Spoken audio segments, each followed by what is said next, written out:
El pentagrama expresa la dominación del espíritu sobre los elementos de la naturaleza. Con esta sencilla frase sintetiza el venerable maestro Samael en el Matrimonio Perfecto la importancia de la figura geométrica que llamamos pentagrama. Su nombre viene del griego y significa 5 líneas. Otros nombres que recibe, como pentalfa o pentáculo, también derivan de la misma lengua y vuelven a hacer referencia al 5. En el primer caso son 5 alfas, la primera letra del alfabeto griego que equivale a nuestra A, y en el segundo se refiere a que tiene 5 ángulos. Ya era conocido en la antigua Mesopotamia, pero sabemos que fue Pitágoras el que le dedicó la máxima atención, estudiándolo, reverenciándolo y adoptándolo como símbolo de su escuela iniciática, según Jámblico en su vida de Pitágoras. Parece ser que fue la escuela pitagórica, con su estudio exhaustivo, la que descubrió sus bellas propiedades geométricas, científicas y mágicas que entonces no estaban en absoluto diferenciadas. Aunque prácticamente no se conservan textos pitagóricos, parece claro que descubrieron el número phi, un número irracional, cuyos decimales no periódicos se extienden hasta el infinito.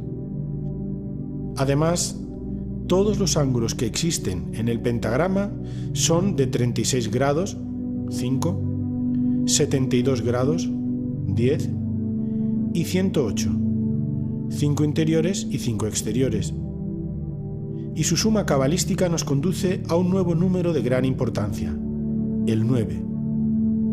3 más 6 igual a 9, 7 más 2 igual a 9, y 1 más 0 más 8 igual a 9. Los pitagóricos establecieron una relación entre la palabra higieia, salud en griego, que al contraerse se puede escribir como higeia, y el pentágono estrellado, situando una letra en cada vértice. Como los miembros de esta escuela se reconocían con este símbolo, es fácil establecer la relación entre mostrar el pentagrama ante una persona y desear salud y bienestar. De hecho, el verbo saludar proviene de la palabra salud. En el pentagrama cualquier segmento está en proporción áurea con el inmediatamente mayor. Es decir, una vez ordenadas las longitudes de los 4 segmentos de mayor a menor, la razón entre cada una de ellas y la siguiente es constante e igual a nuestro número de oro. El número áureo está presente en todos los objetos geométricos regulares en los que haya simetría pentagonal. Esto indica la relación con el número 5, la ley, a la que está sometido todo lo existente. En el interior de un pentagrama se forma un pentágono. Si unimos sus ángulos, obtenemos un nuevo pentagrama, por lo que la figura se puede reproducir hasta el infinito, al igual que la figura principal también se halla inscrita en un pentágono mayor. Nuevamente tenemos aquí la relación de phi con el infinito.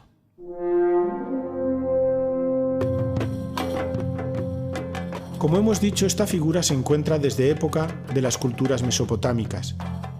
Es utilizada por Pitágoras como símbolo de su escuela y pasa a través de Platón hasta Vitruvio, persistiendo a lo largo de los siglos en los trazados de los arquitectos y en las estrellas mágicas. Luca Pacioli lo saca nuevamente a la luz y los artistas del Renacimiento lo incorporan a su obra: Leonardo, Alberti, Durero, etc. En resumen, el pentagrama como figura geométrica reúne unas características y propiedades matemáticas únicas. Todas giran alrededor del número phi o número de oro.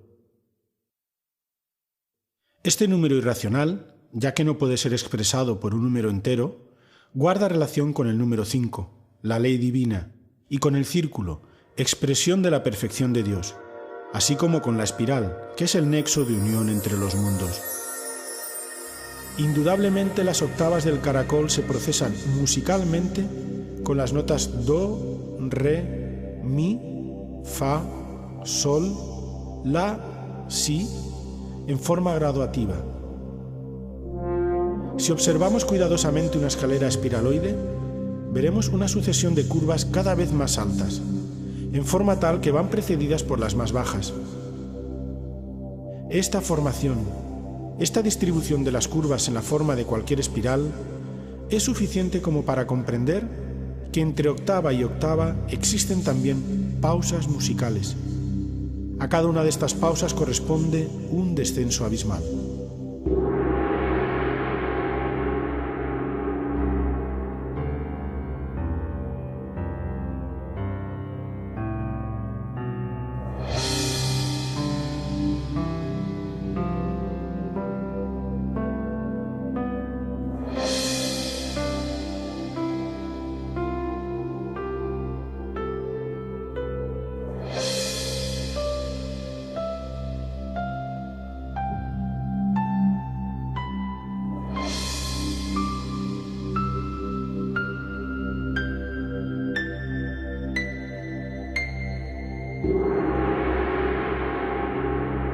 Samael Aum Beor, sí hay infierno, sí hay diablo, sí hay karma.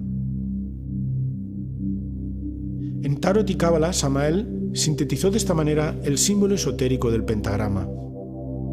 En el ángulo superior del pentagrama encontramos los ojos del espíritu y el signo de Júpiter, Padre sagrado de los dioses.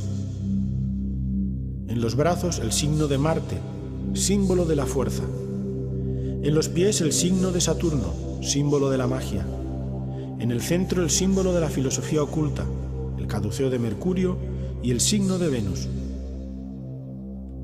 El caduceo de Mercurio representa la espina dorsal y las dos alas el ascenso del fuego sagrado a lo largo de la espina dorsal, abriendo las 7 iglesias del Apocalipsis de San Juan, los 7 chakras, por medio de la castidad científica. El cáliz, símbolo del yoni femenino, también representa la mente cristalizada conteniendo el vino de la luz que seminiza el cerebro. La espada es el falo masculino. También encontramos la llave y el pentáculo de Salomón. El tetragrammatón es un mantra de inmenso poder sacerdotal. Según matemáticas transfinitas, infinito más infinito igual a la pentalfa.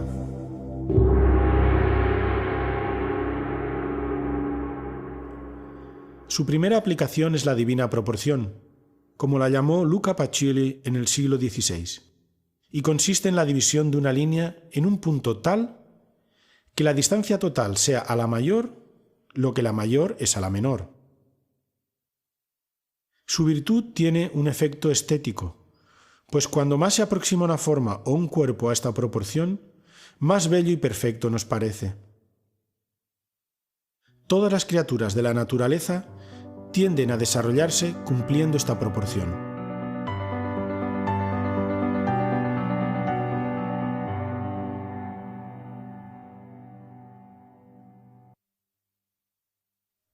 La geometría, del griego que significa medida de la tierra, es una ciencia matemática aplicada al estudio y creación de formas y cuerpos. Se supone de origen griego, pero no hay duda que era conocida en Egipto y Mesopotamia. Su nombre cuadra muy bien con el uso práctico que se daba en esas antiguas culturas a esta ciencia: medir los campos tras las inundaciones estacionales y volver a delimitarlos. El principio de la geometría es el punto. A partir de aquí, con regla, el instrumento de la rectitud, y compás, el instrumento de la perfección circular, se crea el universo geométrico, como Dios hizo con toda la creación. Del punto nace la recta, y con 3 de ellas tenemos el triángulo, con 4 el cuadrado y con 5 el pentágono. En términos aritméticos, si el punto es el 0 y la recta el 1, observemos cómo es imposible crear la más simple de las figuras, el triángulo, con solo 2 líneas.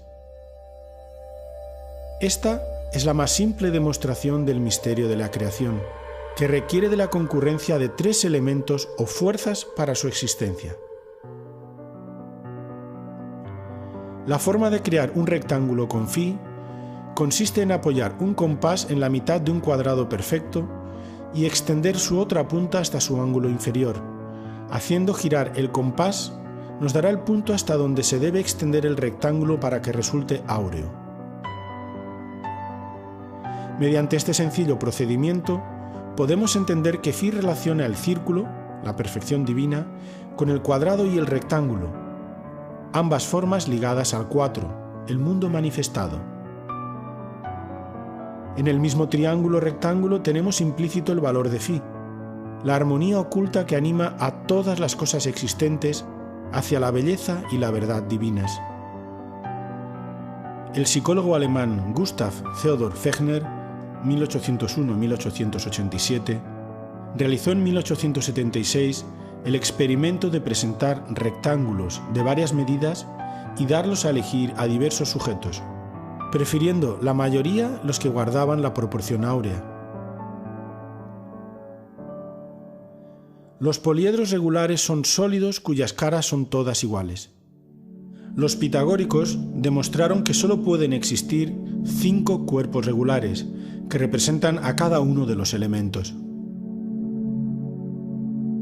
La Tierra está representada por el cubo, constituida por 8 vértices y formada por 6 cuadrados. El fuego por el tetraedro, que son 4 triángulos equiláteros.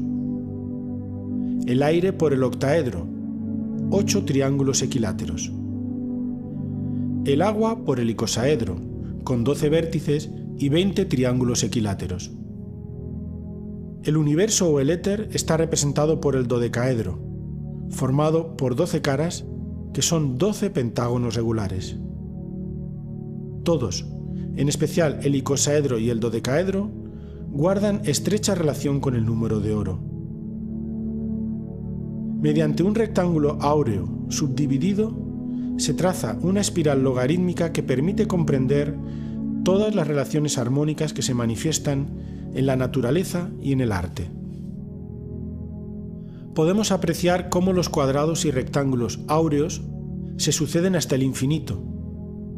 Sobre los rectángulos se traza la espiral modelo de crecimiento de los seres vivos.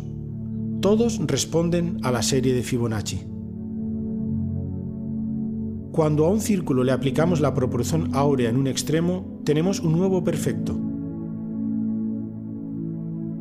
Y si lo hacemos en los dos extremos, conseguimos una elipse perfecta, con el aspecto típico de una galaxia. Otra maravillosa propiedad de esta proporción es que si colocamos 2 rectángulos áureos transversalmente, el vértice central queda alineado de esta forma.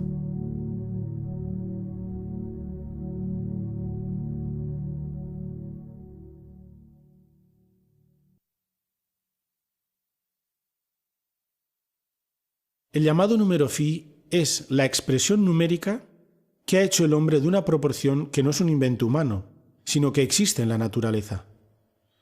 Las criaturas en su crecimiento se aproximan a la perfección matemática.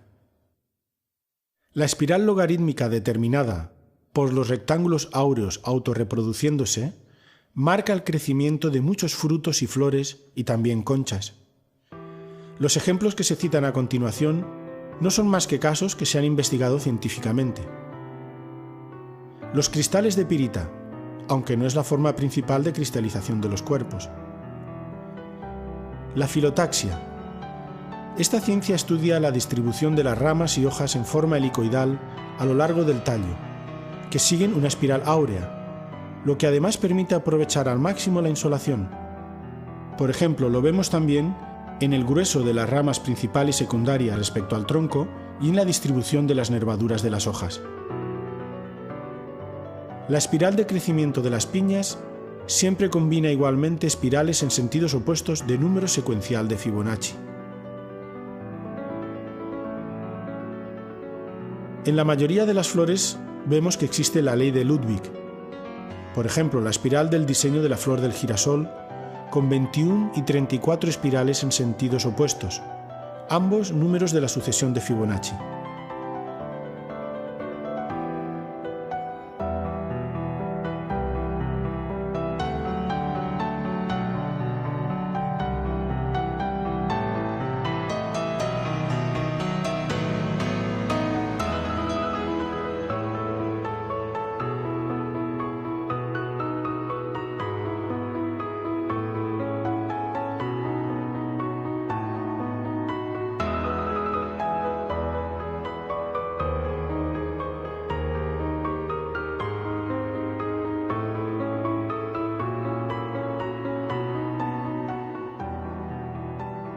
Tenemos también la maravillosa y sorprendente col romanesco.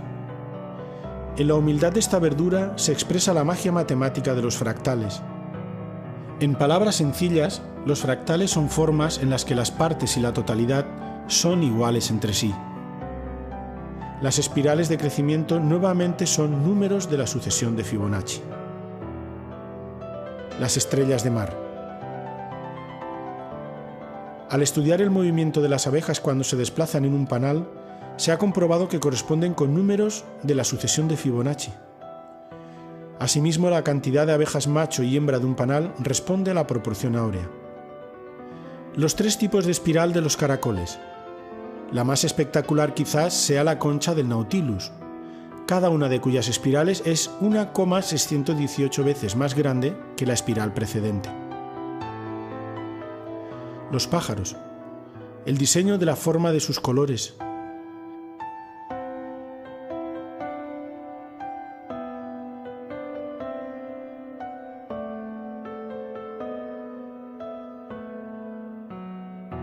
La forma espiral de las galaxias. Dice el venerable maestro Samael: necesitamos llenar la bolsa inagotable de las grandes posibilidades. La bolsa inagotable de las posibilidades tiene la forma de una galaxia espiral. Para los pocos.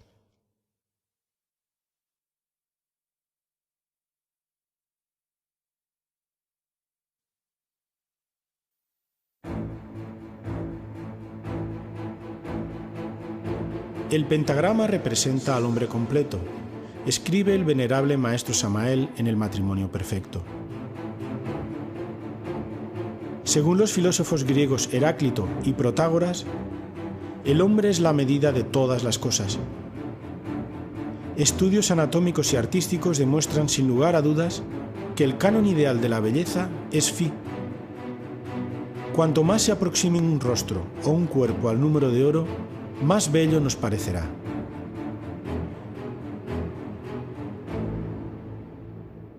Vitruvio fue el que más se extendió sobre este tema, aclarando cómo los escultores griegos descubrieron esta proporción y la aplicaron a la talla de figuras humanas, al igual que los arquitectos lo aplicaron a la erección de edificios. El hombre de Vitruvio, de Leonardo, recibe este nombre porque el artista italiano lo reprodujo genialmente según las instrucciones del arquitecto romano. El ombligo es el punto donde se debe dar la proporción, siendo el sexo la mitad exacta. El círculo tiene su centro en el ombligo y el cuadrado en el sexo. De hecho, todas las proporciones de las partes principales del hombre obedecen a la proporción áurea.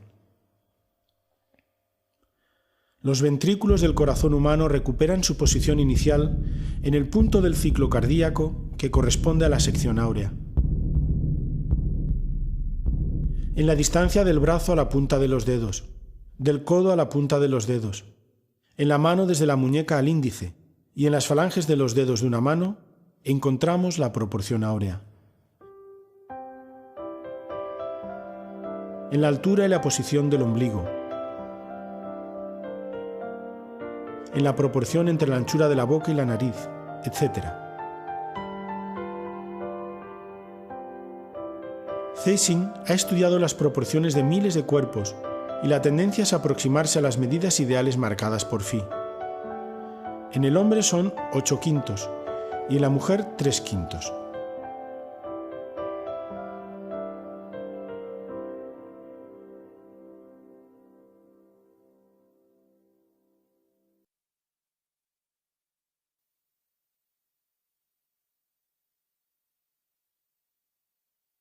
Como dijimos anteriormente, la primera escuela que sacó a la luz estos secretos matemáticos fue la de Pitágoras de Samos, en el siglo V a.C.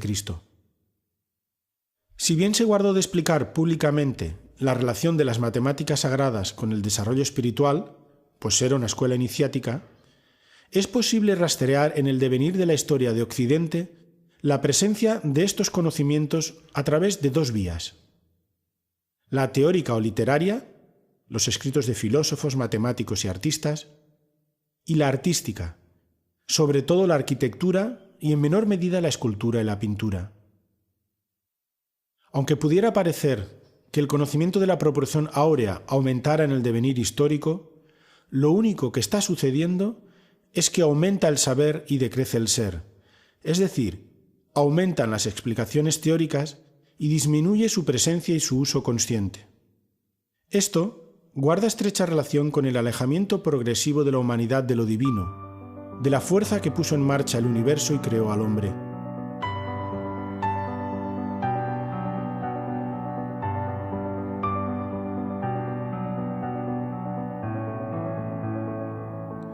Este campo es uno de los más fecundos en la aplicación de Phi.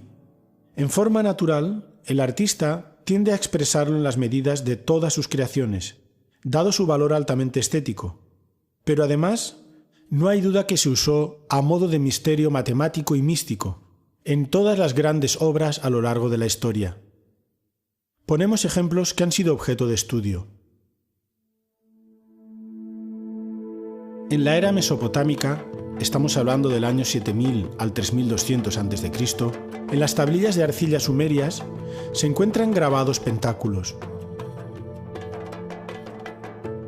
La puerta de la muralla de Bagdad responde también en sus diseños a la divina proporción.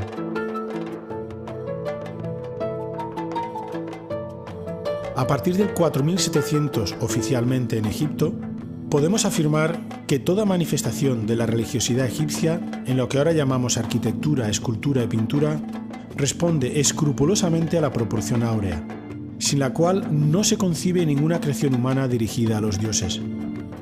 Podríamos poner como ejemplo la planta de cualquier templo del antiguo Egipto, Abidos, Edfu, Dendera, etc. El ejemplo quizá más conocido es la Gran Pirámide. En ella el cociente de la altura de cualquiera de los triángulos que la conforma y su lado es 2 phi.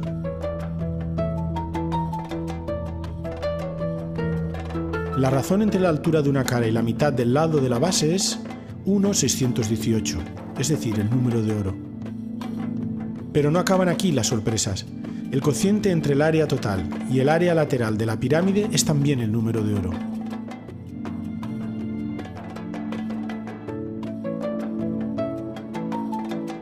Y por si fuera poco, el cociente entre el área lateral y el área de la base sigue siendo el número áureo.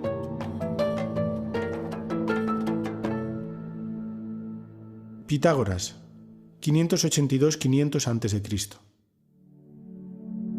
Instruido por Tales de Mileto, Anaximandro y Anaxímenes, con su escuela iniciática es el primero en desvelar estos secretos, aunque no directamente, ya que se trataba de una escuela de misterios, por lo que prácticamente no se conservan escritos propiamente pitagóricos, sino que se conocen a través de otros autores. Sin duda, su conocimiento fue extraído de Egipto, donde fue iniciado en los templos de sabiduría. Los elementos identificativos en los que basaban su conocimiento eran: el dodecaedro. Representa al éter, el quinto elemento o sustancia generatriz presente en todo y base de los otros 4 elementos: tierra, agua, aire y fuego. La llamada tetractis, los 4 primeros números, base y origen de la naturaleza manifestada.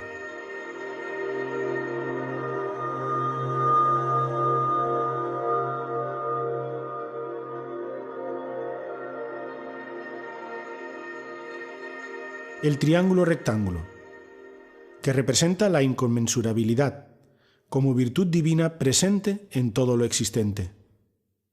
Su demostración es el famoso teorema de Pitágoras. La suma del cuadrado de los catetos es igual al cuadrado de la hipotenusa. El mismo pentagrama usado como símbolo de identificación de la propia escuela pitagórica y también fuente de salud. Según Jámblico en su vida de Pitágoras, la primera esencia era la naturaleza de los números y proporciones que se extiende a través de todas las cosas, de acuerdo con los cuales todo está armónicamente dispuesto y convenientemente ordenado.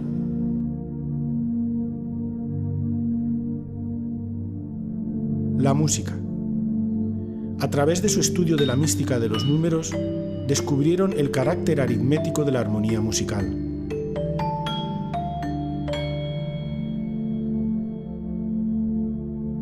El carácter de la escuela de Pitágoras era rigurosamente científico, a través del estudio de las matemáticas, altamente artístico, por la importancia que le daban a la música, eminentemente filosófico, dado que establecieron un modo de entender al hombre y al universo que marcaba su actitud ante la vida, el modo de vida pitagórico. Y por último, profundamente religioso, ya que el fin último de todo esto era aproximarse a Dios. Además, su principal característica es que no era una escuela en el sentido que actualmente tiene, sino una escuela de misterios, es decir, el conocimiento se adquiría en forma iniciática y tenía el sentido de sabiduría sagrada revelada. Se puede afirmar que la mayoría de los teoremas y demostraciones matemáticas sobre geometría que conforman los elementos de Euclides se deben a los pitagóricos. Igualmente, su influencia cultural fue tal que, pasando a través de la filosofía platónica, se encuentra en la base del cristianismo y de nuestra civilización occidental.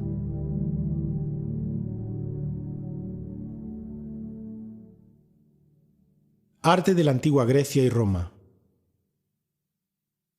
El Partenón, 447-442 a.C., templo octástilo, períptero y dórico por excelencia, ajusta todo su espacio a la proporción áurea, siendo sus fachadas, los lados cortos del rectángulo, inscribibles perfectamente en un rectángulo áureo. Esto fue descubierto por J. Hembich, 1867-1924, y Zeising en el siglo XIX. La distribución de su planta y de las fachadas laterales también se ajustan al número de oro. Del primero, J. Hembich, se publica en 1926 The Elements of Dynamic Symmetry, donde tras el estudio de obras tales como el mismo Partenón, el templo de Apolo en Figalia, o las estatuas de Zeus en Olimpia y la de Atenea en Egina, estableció los principios geométricos de la armonía del arte griego, basado, cómo no, en el número de oro. En 1837 se descubrieron las correcciones ópticas.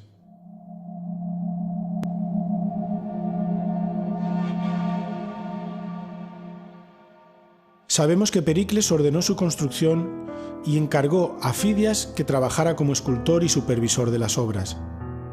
Los arquitectos a sus órdenes fueron Ictinios y Calícrates. Georgiades ha llegado a estudiar la relación entre la escala musical pitagórica y los intercolumnios del Partenón, y coinciden plenamente. Otros ejemplos son el arco de Septimio Severo, el templo de Ceres en Paestum, y en general todos los grandes templos de orden dórico. El templo de la Concordia en Agrigento, y en escultura el Apolo de Belvedere, inscrito perfectamente en un rectángulo áureo. Hasta en el campo de la alfarería se ha estudiado este asunto y se ha comprobado que el diseño de las formas de los vasos griegos responde estrictamente a la divina proporción.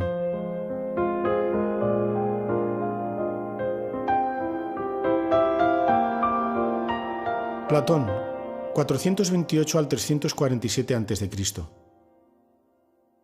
Considera la proporción áurea como la mejor relación matemática.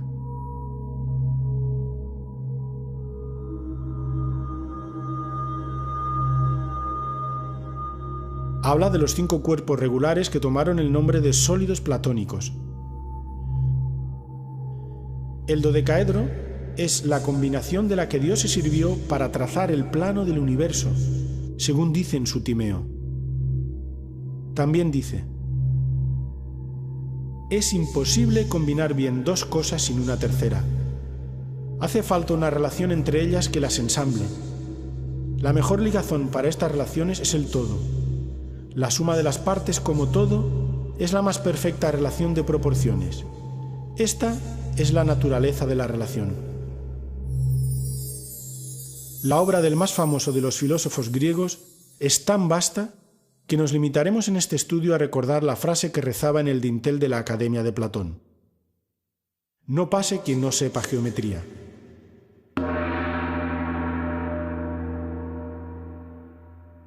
Euclides, siglo IV a.C. Los elementos. Por primera vez aparece definida la proporción entre extrema y media razón. Libro 6, proposición 30. Dividir un segmento en media y extrema razón. Se dice que un segmento está dividido en media y extrema razón cuando el segmento total es a la parte mayor, como la parte mayor es a la menor. Libro 4, proposiciones 10 y 11, donde se habla de la construcción del triángulo áureo, usado para la inscripción del pentágono regular en un círculo. En este triángulo isósceles, los dos ángulos iguales, 72 grados, son el doble del ángulo desigual, 36 grados. Φ se encuentra en la proporción de los lados iguales con el lado menor, por lo que recibe el nombre de áureo. Del mismo modo que el rectángulo áureo se reproduce a sí mismo hasta el infinito, generando una espiral.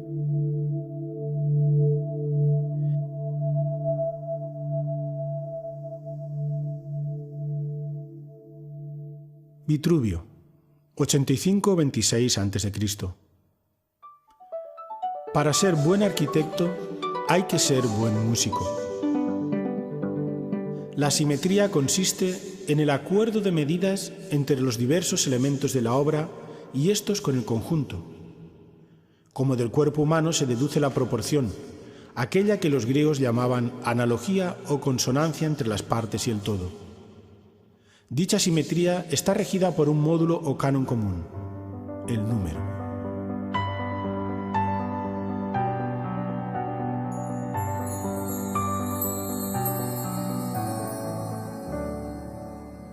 Leonardo de Pisa, Fibonacci, 1170-1250.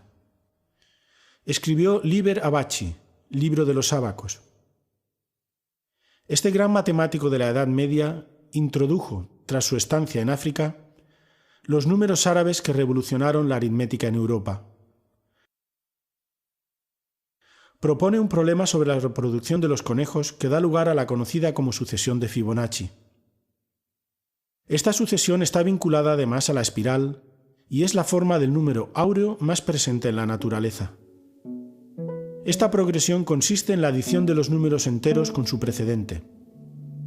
0, 1, 1, 2, 3, 5, 8, 13, 21, 34, 55, 89, 144, 233, 377, 610, 987, 1597, 2584, 4181, 6765 y así hasta el infinito. Por eso, la más sorprendente e importante entre las muchas propiedades de esta sucesión es que si dividimos cada número entre su precedente, el resultado cada vez se aproxima más a φ. 1 entre 0 igual a 0, 1 entre 1 igual a 1, 2 entre 1 igual a 1, 3 entre 2 igual a 1,5, 5 entre 3 igual a 1,666, 8 entre 5 igual a 1,6, 13 entre 8 igual a 1,625, 21 entre 13 igual a 1,615, 34 entre 21 igual a 1,619, 55 entre 34 igual a 1,617 y 89 entre 55 igual a 1,618, la aproximación con 3 decimales más exacta que se conoce.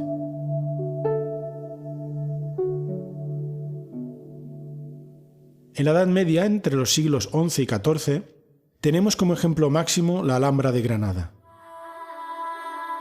En sus paredes se inscribe el lema de Ibn Samrak: «Sabrás mi ser si mi hermosura miras».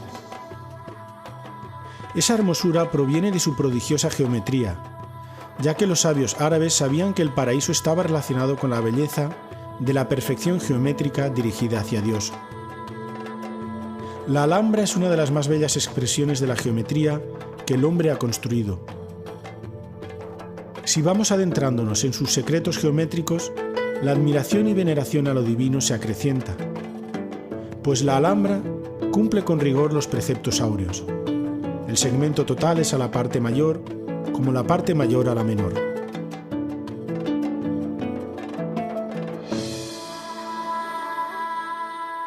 La mayor parte de la Alhambra fue construida en el siglo del arte gótico y comparte los secretos geométricos de las catedrales, aunque expresados en una forma muy diferente. Es la manifestación arquitectónica única e irrepetible de la Casa de Nasr. Su fundador, Al-Ahmar el Rojo, fue aclamado como vencedor por el pueblo cuando volvía de ayudar a los cristianos en la toma de Sevilla. «No me aclaméis», dijo, «porque solo Dios es vencedor. La Ghalib ili Allah». Este otro es el lema que inunda las paredes de la Alhambra. El centro de gravedad sobre el que gira toda la construcción es la Torre de Comares, con su cúpula estrellada con dos cuadrados entrelazados. La altura de la línea del centro de la estrella al suelo es igual al radio del perímetro de los 4 lados del salón. De esta torre parten las simetrías radiales que provocan los maravillosos juegos de perspectivas.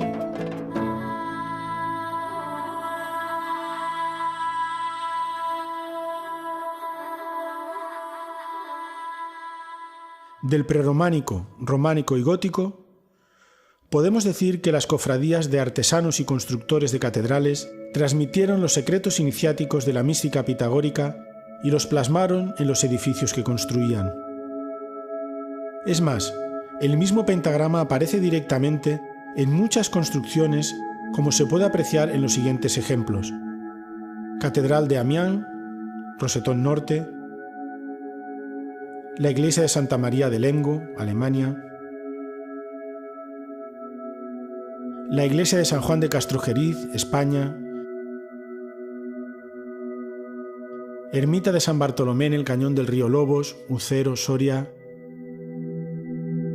Rosetón Mudéjar en Calatayud, etc. Es fácil también encontrarlos en las marcas de picapedreros de casi todas las épocas.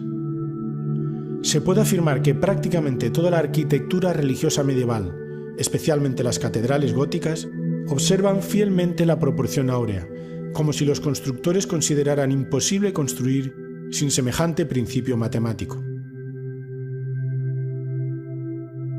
Curiosamente, no se conserva ningún escrito de esta época sobre la aplicación de las matemáticas sagradas a la erección de edificios.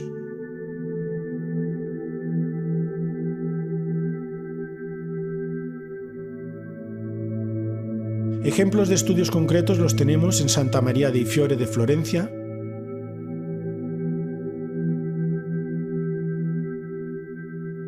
la fachada de Santa María Novella,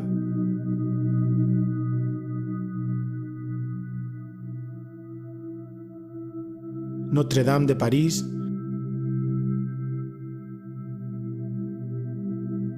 la Catedral de Colonia,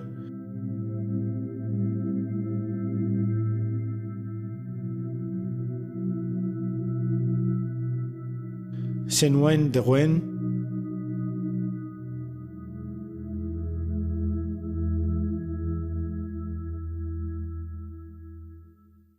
Leon Battista Alberti, 1404-1472. Arquitecto y una de las figuras más importantes del Renacimiento, define la belleza como una armonía de todas las partes en cualquiera que sea el objeto en que aparezca, ajustadas de tal manera y en proporción y conexión tales que nada puede ser añadido, separado o modificado más que para empeorar. Alberti también establece su analogía musical en De Re a Edificatoria. Los números por medio de los cuales el acorde de sonidos afecta a nuestros oídos con placer deben de ser los mismos que agraden a nuestra vista y nuestro pensamiento. Por tanto, todas nuestras reglas para determinar las proporciones debemos obtenerlas de los músicos, que son los grandes maestros de esta clase de números.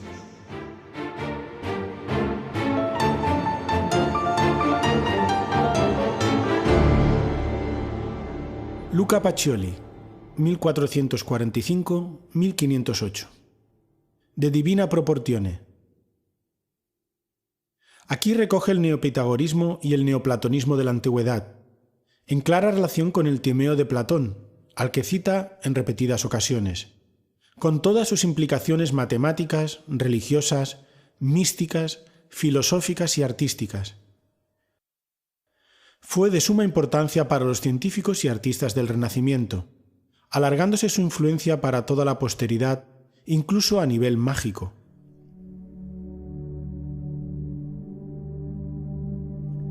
El nombre de Divina Proporción es usado por primera vez y coloca a la razón áurea como el principio divino universal de la belleza, el cual debe ser usado para cualquier obra que el hombre emprenda en cualquier terreno, especialmente el artístico. Así, la obra del hombre debe ser un reflejo fiel de la perfección de la obra divina.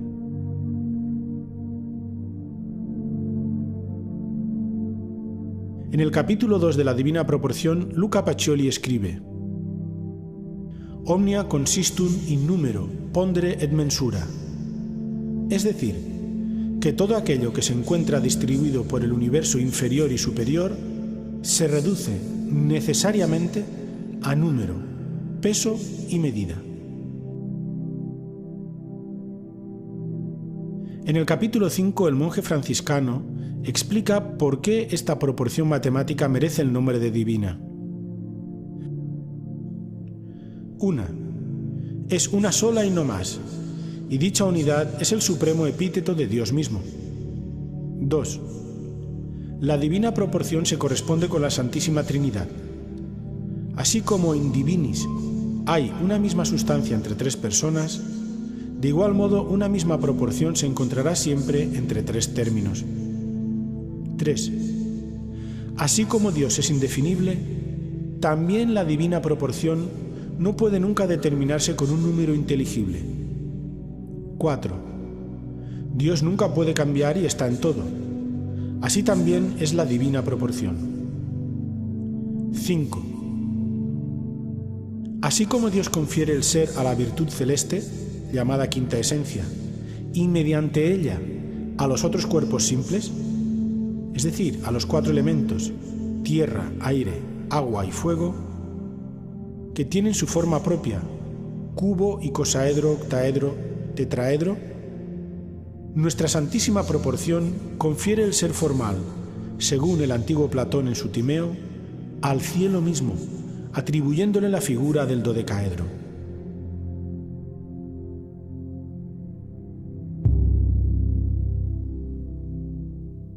Leonardo da Vinci, 1452-1519. La genialidad de Leonardo en este campo se manifiesta en sus escritos y también en sus obras. Explicó teóricamente nuestra proporción y también la aplicó en la práctica en toda su obra. Le unía una gran amistad con el monje Luca Pacioli y realiza los dibujos para la edición de la Divina Proporción.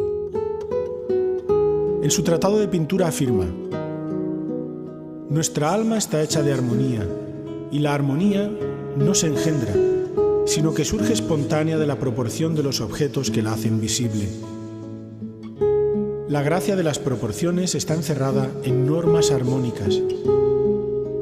Hace falta usar estas reglas para corregir los errores de las primeras líneas de la composición. El pintor inventa la forma y la materia de las cosas que va a representar. Luego las mide, organiza y proporciona. Y también en el cuaderno de notas, la proporción se encuentra no solamente en los números y medidas, sino también en los sonidos, pesos, tiempos, espacios y cualquier clase de energía que pueda existir. A él le debemos el nombre de proporción áurea. La pintura más famosa de todos los tiempos, la Gioconda, también está ejecutada con la Divina Proporción, así como la Santa Cena y la Anunciación.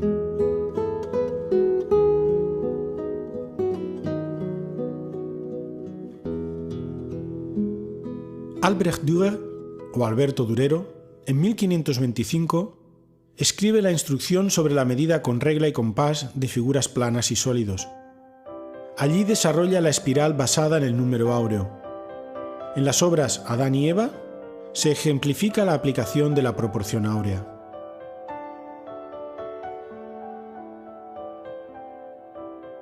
A pesar de los numerosos ejemplos, su uso no estuvo generalizado, sino más bien restringido a unos pocos maestros.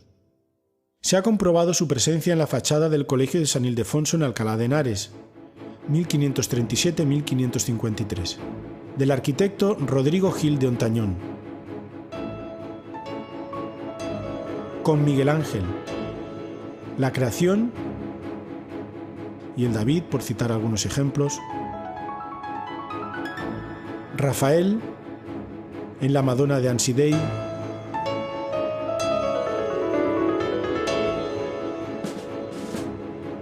En el Bautismo de Cristo de Piero de la Francesca. En la Primavera de Botticelli. En el Greco, con el entierro del conde de Orgaz.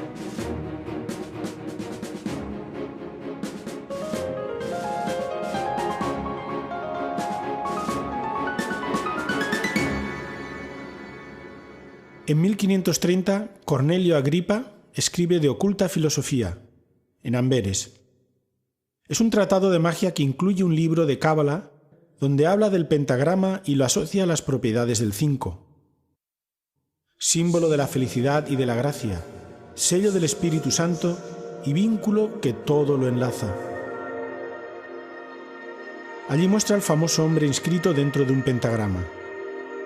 Agripa escribe: las ciencias matemáticas son parientes de la magia, porque todo cuanto pueda existir en las fuerzas naturales esclavas no consiste más que en número y armonía.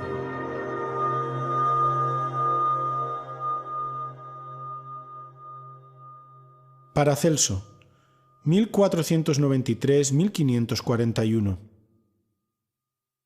Además de médico y alquimista, su sabiduría se extendió a la magia y reduce todos los símbolos de poder sobre las potencias invisibles a dos solamente: el hexagrama o sello de Salomón, macrocosmos, y el pentagrama, microcosmos, el signo más poderoso de todos. De nuevo vincula la salud al pentagrama, símbolo perfecto de armonía, cuyo desequilibrio genera la enfermedad.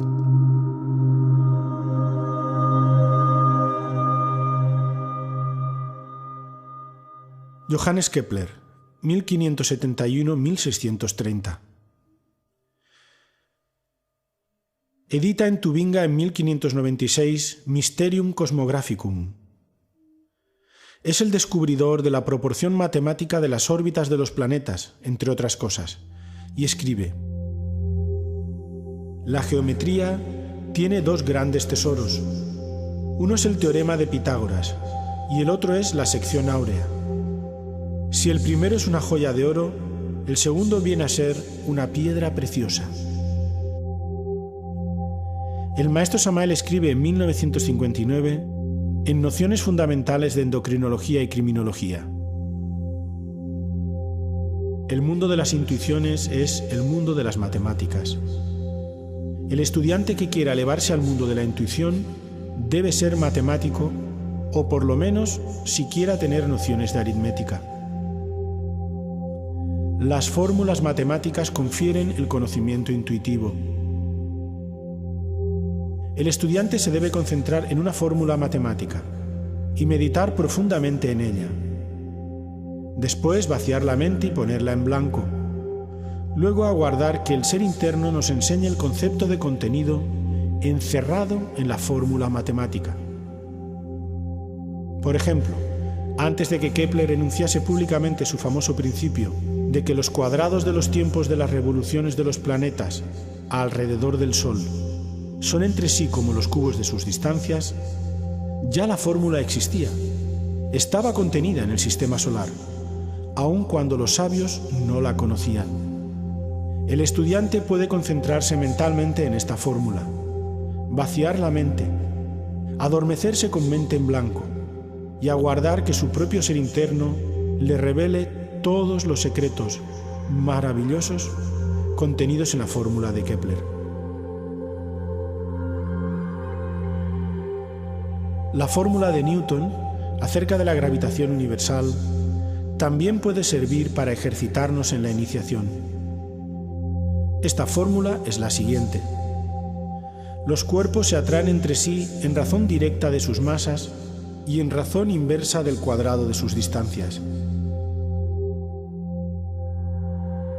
Si el estudiante practica con tenacidad y suprema paciencia, su propio ser interno lo enseñará e instruirá en la gran obra. Entonces estudiará a los pies del maestro, se elevará al conocimiento intuitivo.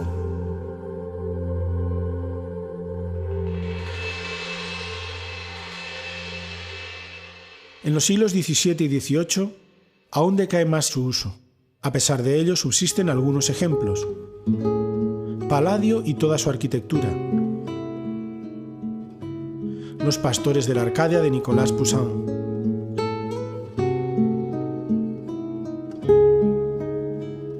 Las Meninas de Velázquez.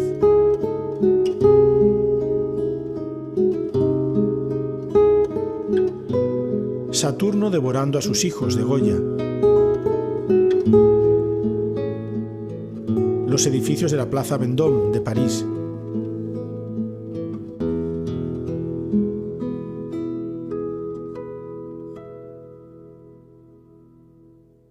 Y en 1806, Johann Wolfgang von Goethe termina la primera parte del Fausto.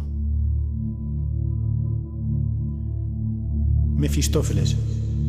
Lo confieso, para irme a pasear me estorba un leve obstáculo. Es este signo pintado en el umbral. Fausto. ¿Te molesta la pentalfa? Pues dime entonces, hijo del infierno, si por eso no sales, ¿cómo entraste? ¿Cómo cayó en la trampa tal espíritu? Mefistófeles. Fíjate en él. No está bien dibujado. El ángulo hacia afuera, como ves, se abre excesivamente.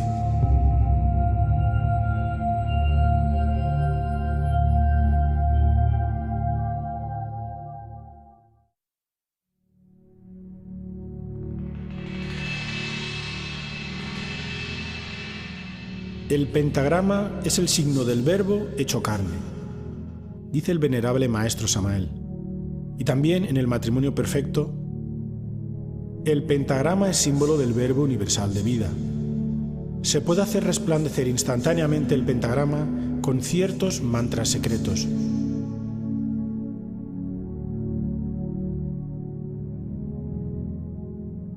En los Upanishadas Gopalatapani y Krishna hemos hallado el mantra que tiene el poder para formar instantáneamente, en el plano astral, la terrible estrella flamígera, ante la cual huyen aterrorizados los demonios.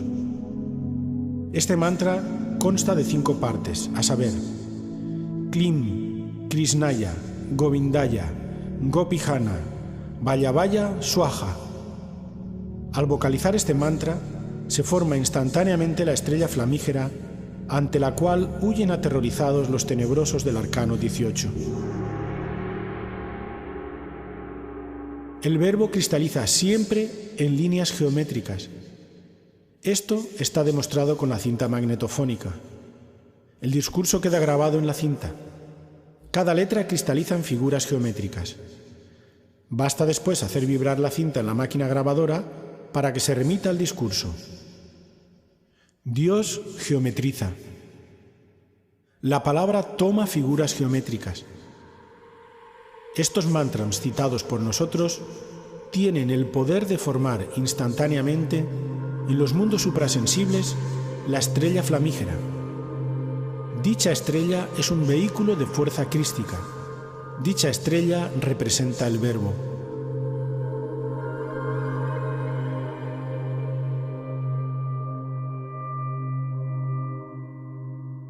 Con este poderoso mantra se pueden defender todos aquellos que están trabajando en la fragua encendida de Vulcano. Dicho mantra se vocaliza silabeándolo. Con este mantra se puede conjurar a los demonios que controlan a los posesos. Es urgente aprender a crear instantáneamente la estrella flamígera. Con este mantra podemos crear esa estrella para combatir a los tenebrosos.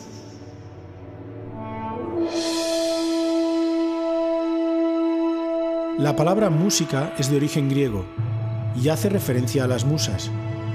Hesíodo, hacia fines del siglo VIII a.C., nos dice que las musas son las 9 diosas hermanas, hijas de Zeus, Dios, y Mnemósine, la memoria, protectoras de la poesía, las artes y las ciencias.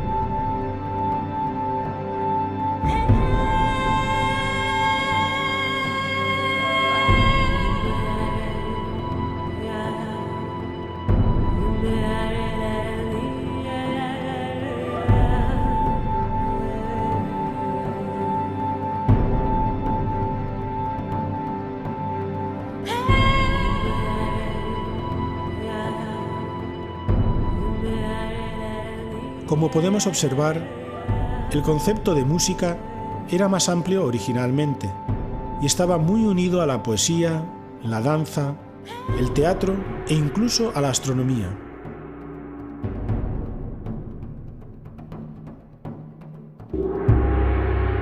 Platón estableció que las matemáticas eran la base para las ciencias que permitían acceder a la comprensión total del universo. Aritmética, geometría, astronomía y música. Estas disciplinas componían el llamado quadrivium de la enseñanza universitaria de la Edad Media.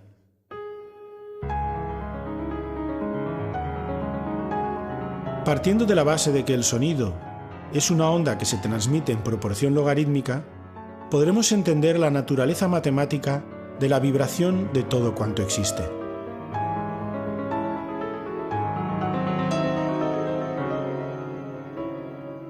La música fue el tercer pilar de la comunidad pitagórica.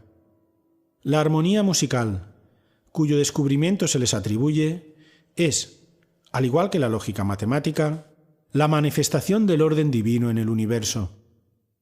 En forma ya legendaria, se dice que los pitagóricos advirtieron la relación de la longitud de una cuerda con su vibración o sonido.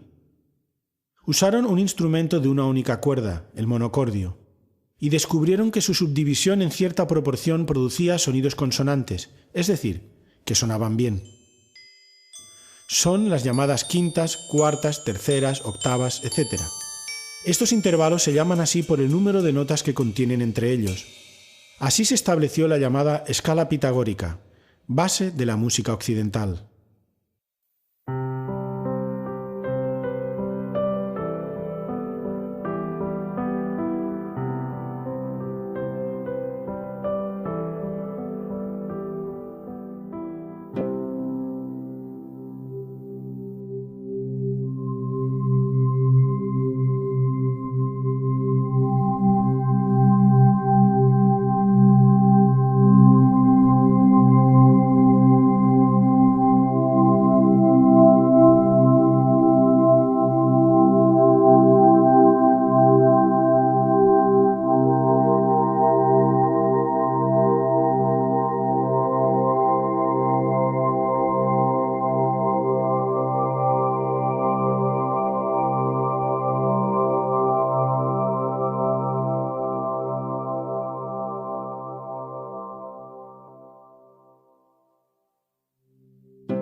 Así que la música fue, pues, la puerta emocional a través de la cual se penetró en el misterio de los números. Al hablarnos sobre el paso previo a la intuición, el venerable maestro Samael se refirió así al conocimiento inspirativo. El discípulo que quiere llegar al conocimiento inspirado debe concentrarse profundamente en la música. La flauta encantada de Mozart nos recuerda una iniciación egipcia. Las 9 sinfonías de Beethoven y muchas otras grandes composiciones clásicas nos elevan a los mundos superiores. El discípulo concentrado profundamente en la música deberá absorberse en ella, como la abeja en la miel, producto de todo su trabajo. Ahora entenderemos por qué actuaba también como equilibrante emocional en el modo de vida pitagórico. A ellos les debemos también la afirmación que sostiene que, como toda vibración produce un sonido, también los mundos en su movimiento planetario producen un sonido que, sumado al de los otros cuerpos celestes, conforma la llamada música o armonía de las esferas, lo que fue reafirmado por Kepler y sus descubrimientos astronómicos.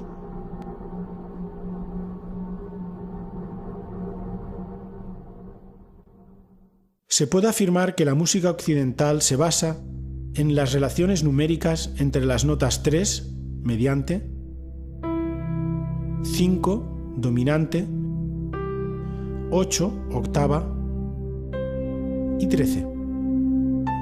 Las 3 primeras más la tónica forman el acorde perfecto.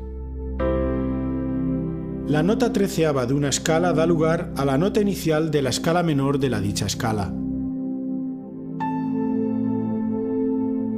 Todos estos números pertenecen a la sucesión de Fibonacci. Al estudiar las composiciones de los grandes maestros, por ejemplo, en el desarrollo y exposición de los temas o en la relación de compases de cada movimiento, encontramos la proporción áurea.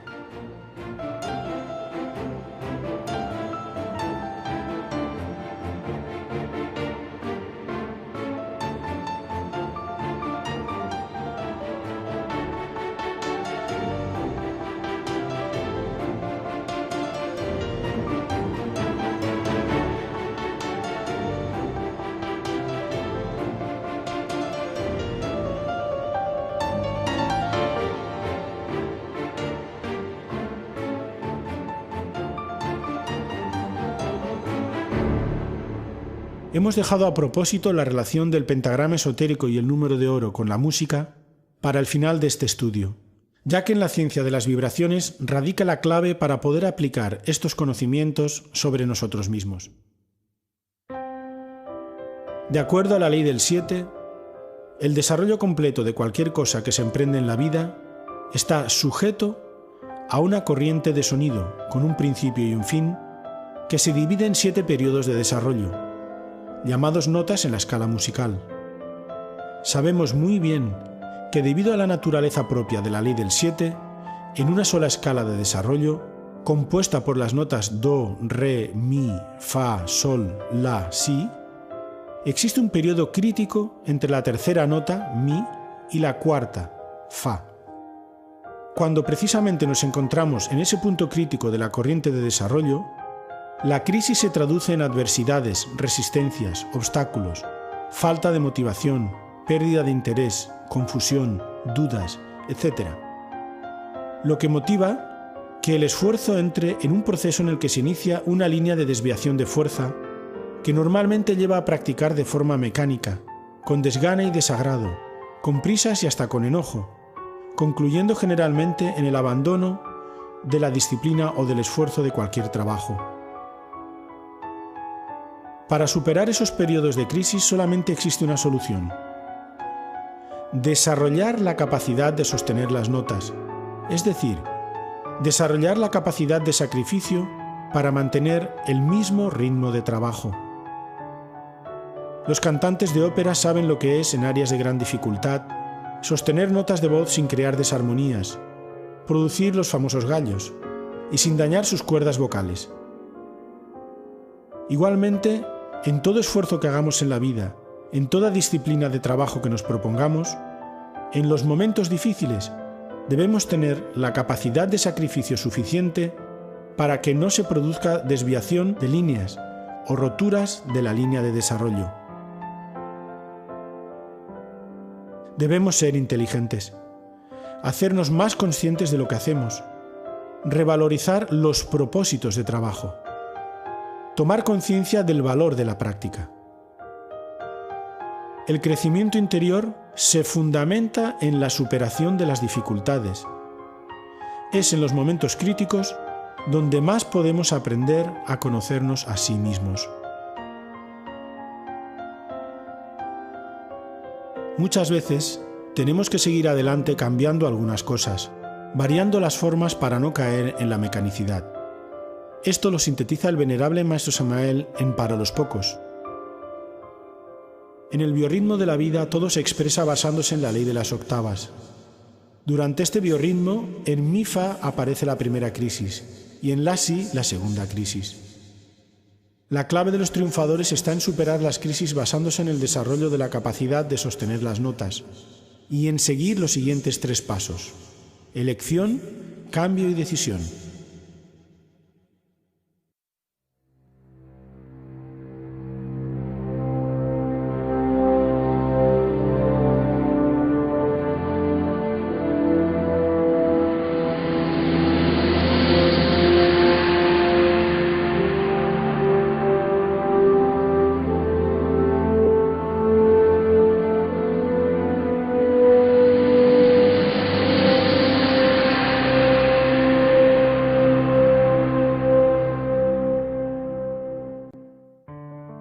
Todos tenemos la suficiente inteligencia para superar los obstáculos.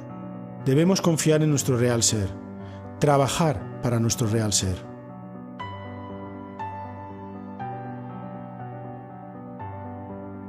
Los procesos de creación y desarrollo están regidos por la ley de las octavas musicales, que es producto de la aplicación de la proporción áurea a los sonidos, y el venerable Maestro Samael nos cita los siguientes casos.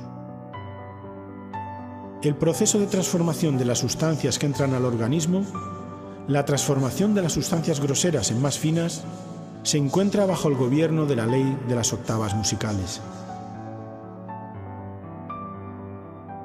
Y estudiemos ahora atentamente las claves que nos da el Maestro para elevarnos espiritualmente.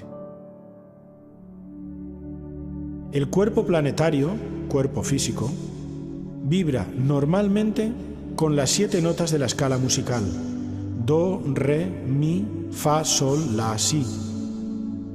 Dicha escala puede repetirse en octavas superiores desde el Do hasta el Si. Normalmente los ángeles y Mahatmas viven en una octava superior y por ello son invisibles para los ojos físicos.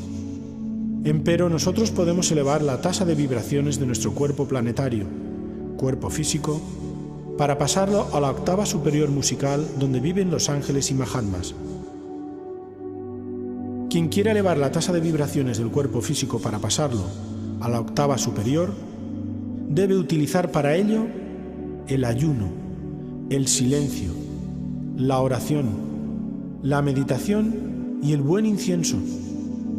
Se hace necesario quemar buen incienso dentro de su recámara y no hablar con nadie durante el ayuno. Se hace necesario concentrarse únicamente en el ángel o maestro con el cual deseamos relacionarnos. Así, se eleva nuestra tasa de vibraciones y pasamos a una octava musical superior. Entonces nosotros subimos y el maestro baja para platicar con nosotros. Así se obtienen las famosas materializaciones de que tanto se habla en la literatura ocultista, teosofista, etcétera, etcétera, etcétera. El Cristo Social, 1964. Nos aclara también la intervención de la ley del 7, que no es más que otro nombre para referirse a los mismos principios en el mantenimiento del universo. La música, el verbo, colocado por el Logos en 7 octavas musicales, sostiene al universo firme en su marcha. Primer orden de mundos, nota Do. Segundo orden de mundos, nota Si. Tercer orden de mundos, nota La. Cuarto orden de mundos, nota sol. Quinto orden de mundos, nota fa. Sexto orden de mundos, nota mi. Séptimo orden de mundos, nota re. Después, todo vuelve al absoluto, con la nota do. Sin la música, sin el verbo, sin la gran palabra, sería imposible la existencia maravillosa de los 7 cosmos. Tratado esotérico de Astrología Hermética, 1967. Acerca de la creación de los cuerpos afirma: cuando el septenario hombre se une sexualmente al septenario mujer, se hace una suma que da como resultado el arcano 14 del tarot. No está de más asegurar de paso que el hombre tiene 7 principios, lo mismo que la mujer. El sexo es el centro más importante y más rápido del ser humano. El proceso de crear un nuevo ser se realiza dentro de la ley de las octavas musicales. Las 7 notas de la escala musical son la base de toda creación. Si transmutamos la energía creadora, iniciamos una nueva octava en el mundo etérico, cuyo resultado es el nacimiento del Soma Puchikon, el traje de bodas del alma. Con este vehículo podemos penetrar conscientemente en todos los departamentos del reino. La tercera octava nos permite engendrar el verdadero astral, el astral Cristo. Al llegar a estas alturas, el viejo astral de fantasma queda reducido a un cascarón vacío, que se va desintegrando poco a poco. La cuarta octava nos permite engendrar la mente Cristo. Este vehículo nos da verdadera sabiduría y unidad de pensamiento. Solo aquel que engendra la mente Cristo tiene derecho a decir: tengo cuerpo mental. El cuerpo mental actual es solo un fantasma de la fachada. Realmente este se convierte en un cascarón hueco cuando nace la verdadera mente. Entonces se desintegra, se reduce a polvareda cósmica. La quinta octava musical engendra el verdadero cuerpo causal. Al llegar a estas alturas encarnamos el alma. Entonces ya tenemos existencia real. Antes de este instante no tenemos existencia real. Curso esotérico de Cábala 1969. El mismo movimiento gnóstico, obra de un ser despierto, obedece a la misma ley. Quiero deciros que esta enseñanza para la nueva era acuaria se está entregando de acuerdo con la ley de las octavas musicales. Cada una de estas obras se va desarrollando en notas más y más elevadas. Cuando lleguemos a la nota síntesis, entonces el mensaje habrá concluido. Después de eso me marcharé con mi divina madre Kundalini hacia la eternidad. Mi regreso al Tíbet, mensaje de Navidad 1969. Definitivamente, el pentagrama es la imagen perfecta de la armonía matemática presente en la naturaleza y a la que tienden todas las criaturas vivas. El descubrimiento en uno mismo de esa ley matemática nos conduce a la revelación de que formamos parte de Dios.